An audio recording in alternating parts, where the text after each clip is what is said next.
ভূপৃষ্ঠের প্লেটের গতির কারণ হিসেবে কয়টি বিষয়কে সম্পৃক্ত করা হয়? 10টি। পৃথিবীতে বড় প্লেটের সংখ্যা হচ্ছে 7টি।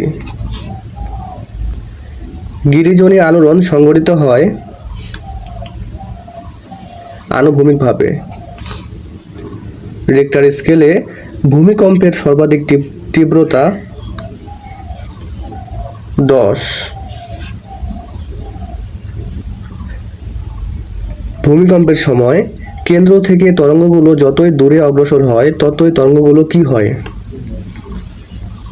নিস্তেজ। ভূমিকম্পে কোন তরঙ্গটি দীর্ঘতম পথ অতিক্রম করে?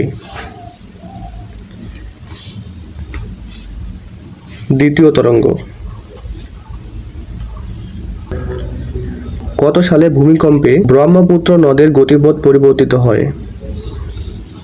1787 সালে। কোন ভূকম্পন তরঙ্গের গতি দ্বারা ভূমিকম্পের কেন্দ্র নির্ণয় করা হয়? পৃষ্ঠ তরঙ্গ।